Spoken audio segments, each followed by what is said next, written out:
What's going on? What's up? What's up? Can y'all hear me? You can? Okay.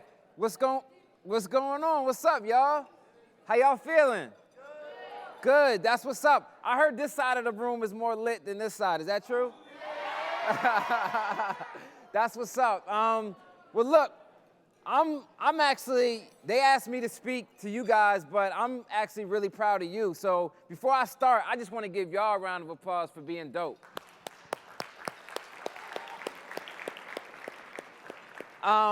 Yeah, I want to give you guys a round of applause. I want to tell you a little bit about my story. The book that you have in your bags is called Buck. It's the story of my journey. I'm from Philly. So when I say Buck, I'm talking about young Buck, Buck Wild, Buck Shots, Bucktown, Slave Buck, Black Buck, Make Buck, Buck Now.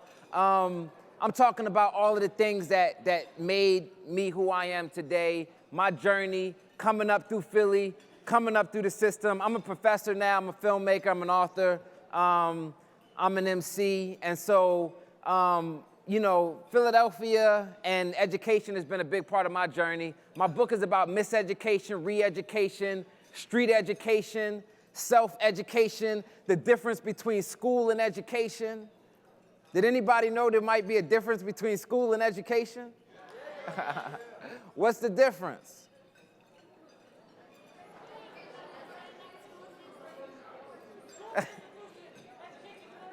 Hey, that's what I'm talking about. Give this man a round of applause. I mean, he was just saying education is happening all the time, 365, 24/7. It doesn't matter if you're in a building, if you're not in a building. Education is constant, and it's something that we have to be involved in ourselves. We got to constantly be engaged in. I want to share a little bit about just who I am. Like I said, I come from Philly, uptown Philadelphia. Yeah, that's what's up. And we're actually turning Buck, the book that you have, we're actually turning it into a movie right now. So, yeah, so we got a deal to make a movie. We're shooting a movie here in Philly, and the movie deals with the story of this kid named Malo, that's me. Growing up, I got kicked out of a lot of schools. I wasn't very good at school for a while, and then something clicked. A blank piece of paper was in front of me, a lot of realities hit, and I started to understand my purpose, and it kind of led me to where I am today, which is, you know, I'm a writer today. I remember the first time I knew I was really gonna become a writer. I'll tell you this funny story. So I got kicked out of a lot of schools when I was coming up, and then I became a young professor. I'm a professor now at Morgan State University, and my journey was kind of very interesting because growing up, I never really knew my place in school yet. And one day, I've been kicked out of a bunch of schools, and I finally was at this alternative school. And when I was at this school, the teacher put blank pieces of paper in front of everybody and told the class to write, the whole class. So me, I didn't know what to write, and I hadn't done schoolwork in a while, so I was just chilling there. The teacher comes over to me, she's like, write. I'm like, well, what you want me to write? She's like, write anything you want. So I'm like, anything I want? I'm 16 at the time. So the first thing I wrote was Buck School, but I didn't write it with the B though. And so I wrote Buck School real big, and she looked at it and she said, good, now keep going. And she messed my head up with that because I was thinking she would just kick me out of class for cursing, but instead she encouraged me to keep going. And when she said keep going, I started to think about, damn, what am I gonna write? What am I gonna say? What story do I have to tell? And that really activated a lot of ideas in me for being a writer and for telling my story and for singing my song. And so that was the beginning of my journey is kind of, and then once I started to write, I wanted to become a good reader, because to be a good writer, you got to be a good reader. And once I started reading, I started realizing why back in the days during slavery, reading used to be illegal. And I never understood why reading was illegal. You know what I mean? Like, why you could get book for a book back in the day. You know what I mean? Why? Intelligence is power, education is power, but let's take it even deeper than that.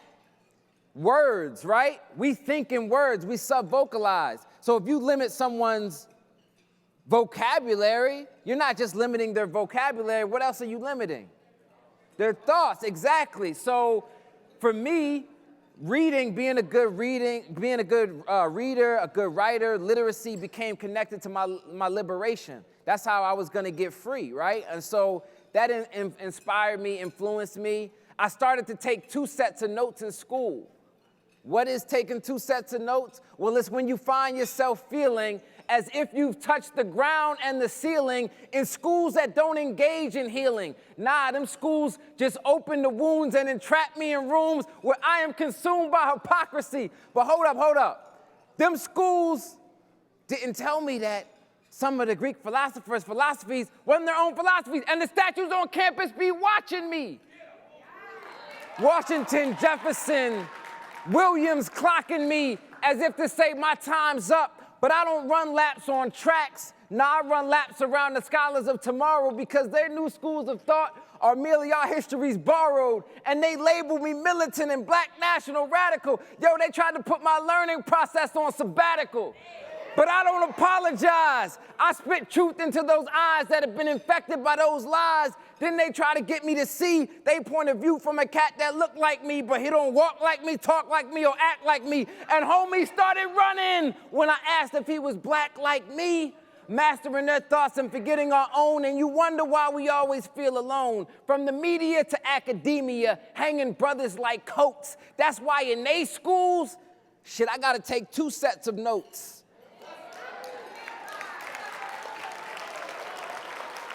From the media to academia, hanging brothers like coats. That's why in they schools, I take 2 sets of notes. 1 set to ace the test, and the other set I call the truth.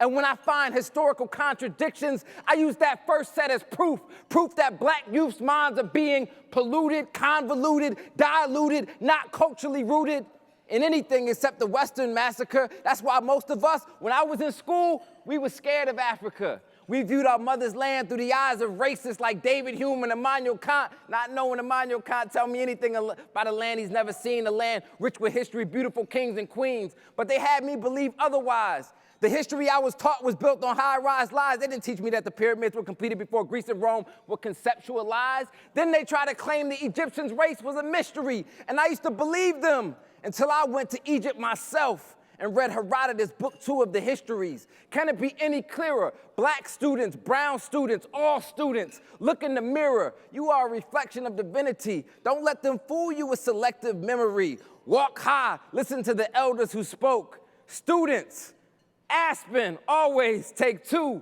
sets of notes. You feel me? You feel me? You feel me? You feel me? You feel me?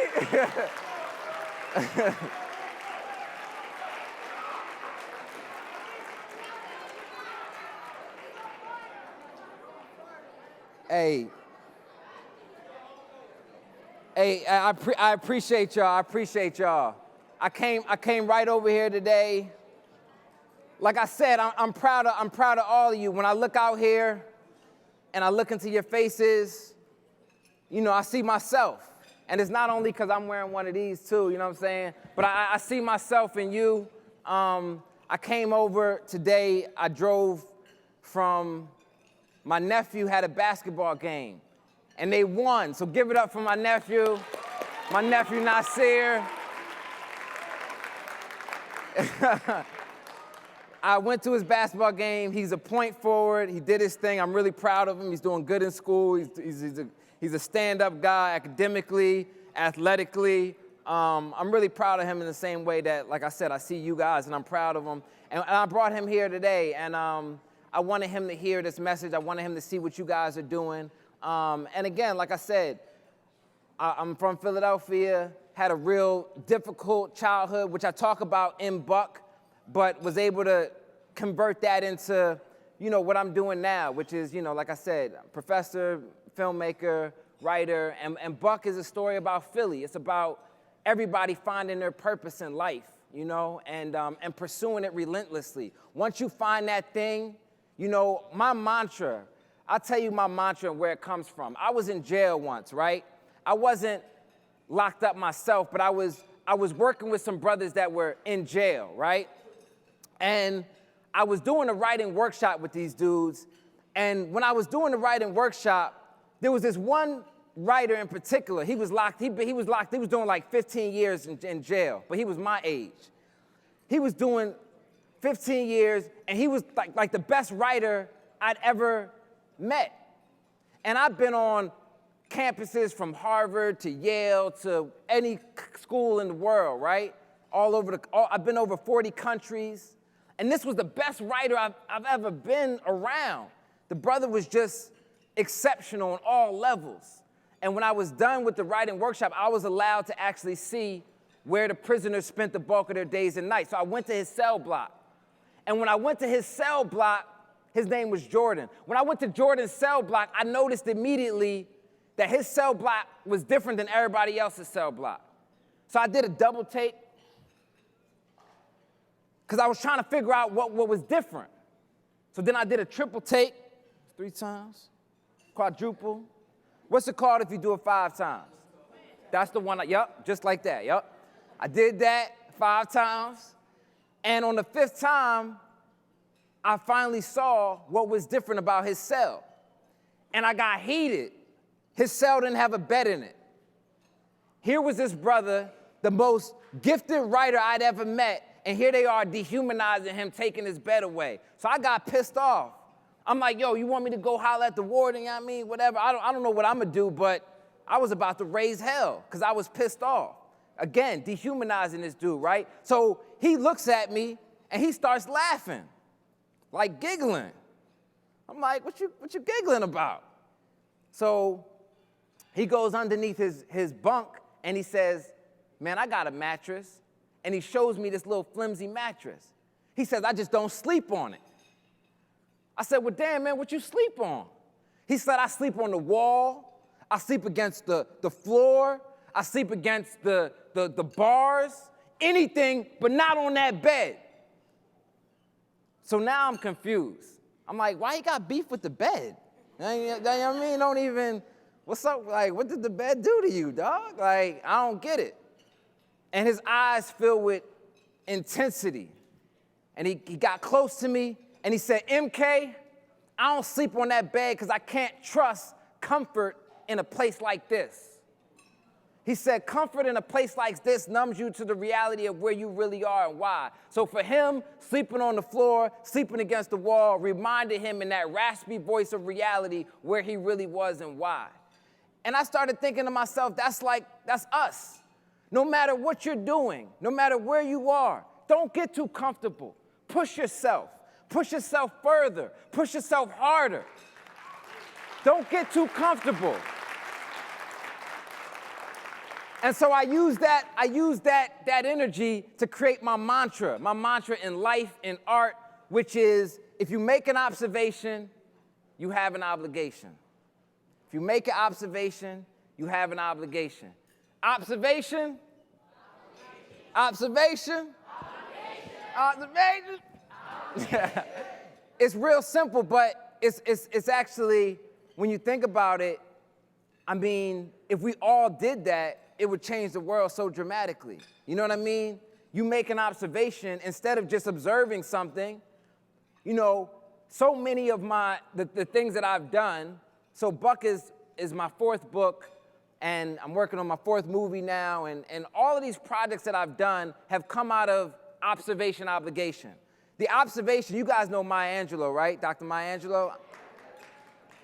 So Auntie Maya Angelou was my mentor, and my last movie, we wrote my last movie together, me and her. I sat at her feet in Winston-Salem, North Carolina, and we wrote my last movie together.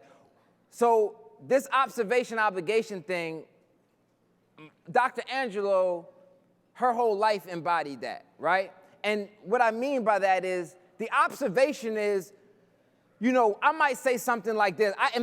This is a real conversation. I called Dr. Angelou one day, Auntie Maya, and I said, Auntie Maya, how come there's no film, right, that celebrates the African-American experience, that does it in this particular way, that's youthful, that's energetic, that's this, that's that, that's boom, that's boom? How come there's no film like that? And she said, because you didn't make it yet.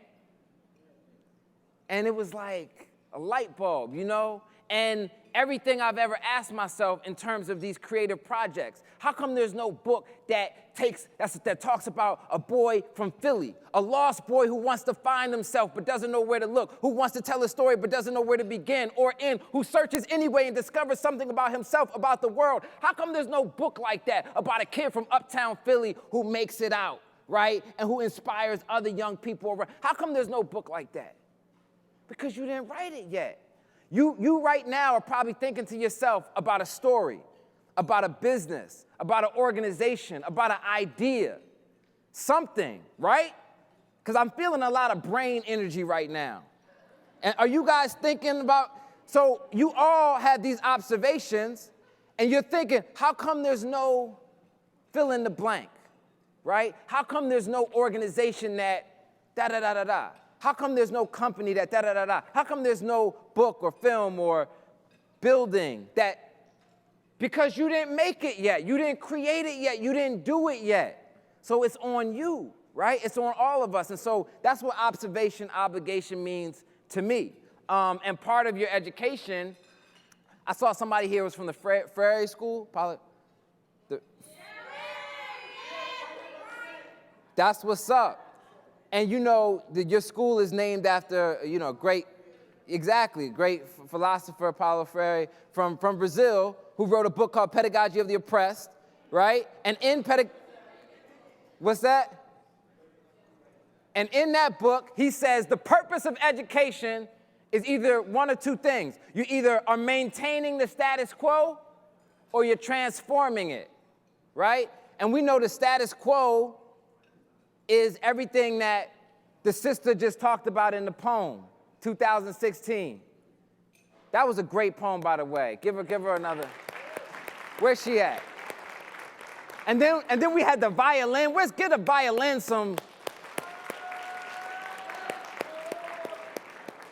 It's a lot of talent in here. But the status quo is that. So the reason why you guys are in school are doing this is so that you guys can transform this.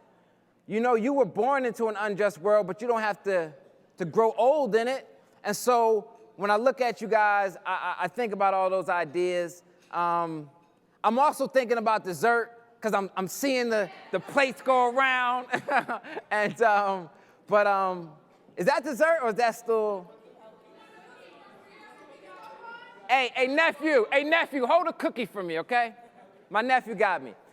Okay, so I want to get to some questions, right? But before I get to some questions and answer session, I want to just kind of share one more thing. And this is from Toni Morrison in a Nobel laureate speech, talked about this story, about this woman, right? And these kids that come to this woman one day. The woman is blind, she can't see, but people come to her because she has something else. She has vision. She can't see, but she has vision, which is different and better, right? So everybody comes to her, and these kids one day, they come to her, and they say, Miss Sally, we have a bird in our hand. Is it dead or alive? And Miss Sally, you know, like I said, she can't see. And she tells the kid, she says, look, there's only one thing I know about that bird. And the kids say, what? And she says, it's in your hands. And that's so deep. It's in their hands. If they want, they can kill the bird. If they want, they can allow the bird to fly to new heights. So I'm looking around this room at this generation, this new generation, this new generation of educational leaders, new generation of pioneers. And I'm thinking to myself, I'm asking that question, where are we going as a generation? Will this generation, the new generation, will you guys stand on the legacy of those that came before you? The Paul Robesons, the Sojourner Truths, the people that have laid this legacy down? Or will we falter and go a different direction? You know what I mean? I look out at all of you guys, I'm super inspired, and there's only one thing I know about our future, our collective future, even in the midst of all this chaos. And it's the same thing that Miss Sally knew, and she told the kids. It's in our hands. So thank you very much. And all right. I appreciate y'all. So we're gonna do some Q&A? So you got like 7 minutes before you gotta go. So we're gonna do questions. Be short on time. We got 7 minutes. Let's go. Let's make these questions count. The best questions ever. Everybody thinks they have the best question. No question is a bad question, but let's make the questions count. And if you already asked a question today, please put your hand down. Perfect. There we go. Ready? Oh, you scared me. Think. I gotta say my name and all that and where I'm from? You know the girl, the deal. I'm gonna represent because you know free area. Yeah. We the best ones. y'all been doing it all day. All right, anyway, my name is Michaela. Y'all can call me Kiko because you know what I'm saying? I'm 16, I'm in 11th grade, go to free area, as y'all know. Anyway, my question to you, y'all can hear me? Anyway, my question to you is, I know that when I graduate high school and I graduate college, I want to go and be either a film director or a music producer. So what advice do you have for anyone who's trying to go into that field? What was the second one? Film director or? Music producer. Okay, awesome. Hey, you know, I think those are great ideas, and I'm rooting for you. I'm rooting for all of you. Some of the best advice I can give all of you in terms of no matter where you go as far as field, it could be music, it could be film, it could be law, it could be business, it could be, name some other fields, medicine, therapy, psychiatry, lawyer, I said that, engineering, entrepreneurs, computer science, IT, what else? What y'all got? Animation. Okay. All right, that's enough. Taxidermy. Okay, that's enough. Taxidermy. Okay, she takes the cake. She took the cake. Okay, so that's great. The best advice I could give you for all of those things: eliminate distractions, create positive energy, fear absolutely nothing, and attack all opportunities. So, whether you're gonna be an engineer, a dentist, a lawyer, a painter, a director, a producer, all of those people have to eliminate distractions. All of the things that take us away from our purpose. That could be a person, that could be a group of people, that could be a thing, it could be an app on your phone. Eliminate distractions, things that take you away from your purpose and your mission. You know what your purpose is. If you don't, you have to find it. Right?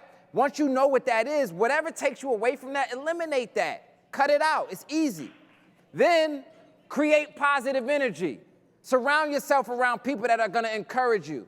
When you say, I want to be a music producer, surround yourself around people that are going to say, yo, check out this beat. Or here's a sample that I heard. You might want to flip it. Or, yo, I know an MC that might want to spit on your beat.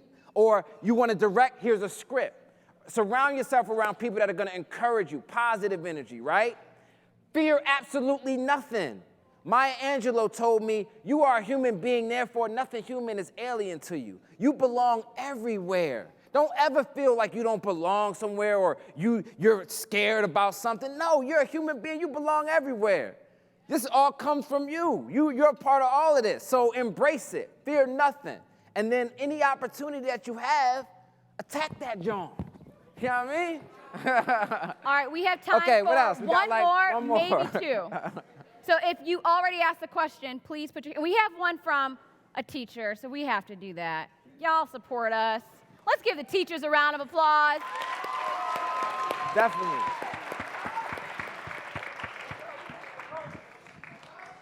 Hi, Amy Foster, John Bartram High School, but proud graduate of Morgan State University, 1988.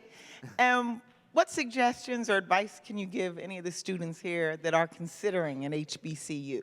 Okay. Well, I'm a professor at a school called Morgan State University. It's in Baltimore. It's an HBCU.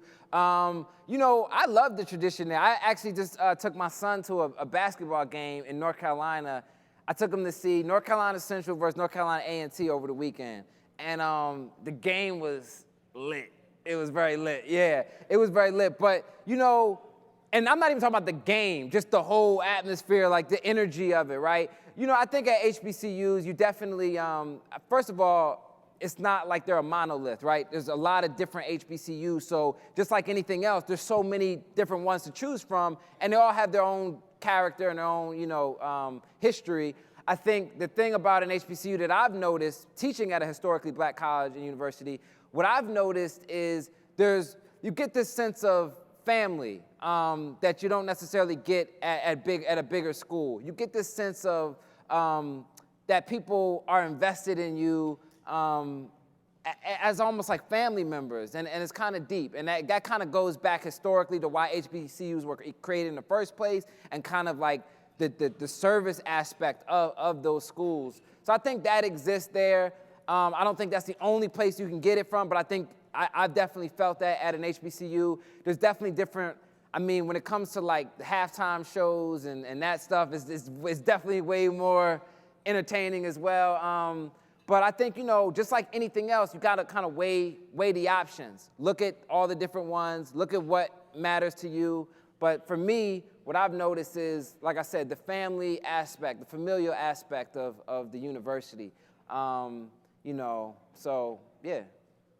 What else? All right, that's all the time we have for questions. Really? I thought we had one more. Unless you want to do one more. We're going to run over the time. Yeah, because... All right. Who is it? Oh. Oh. Okay. So my name is Nicole. I'm from Frankfurt. I'm in 11th grade. So you spoke about how the childhood you had and everything and how that motivated you to write. But was that the only thing that motivated you and got you in the inspiration to write? No, so many things motivated me. You know, I was motivated by art. I was motivated by, there was a couple teachers that helped save my life. There were a couple family members. There was a couple people that, you know, came through. The world, let me tell you something, the world is a university, actually. The whole world is actually a university, and there's professors everywhere. Sometimes you don't even know they're professors. And so I had professors who didn't look like professors. Sometimes they were at the barbershop. Sometimes they were just random people I met on the street. Sometimes they were even in a like a university setting or in a school setting. But I had these people that inspired me and helped me along the way, you know? So on the road to success, many obstacles. I remember when they said it wasn't logical, when they said it's really just improbable, then they told me my dream's impossible. But now it seems the ball unstoppable. Number one, do the math untoppable. We just warming up, we still got a lot to do. Look in the mirror like, really, who's stopping you? Nobody, from the lobby to the rooftop. Now we influential, no flu shot. Newton's law of motion, it means we don't stop. Acceleration, celebration, we made it. I still remember North Philly, them dirty basements, pavements, blank pages where the pain went. To pavements backstage, we world changing. Living the dream, Aspen challenge, say grace, amazing. Peace.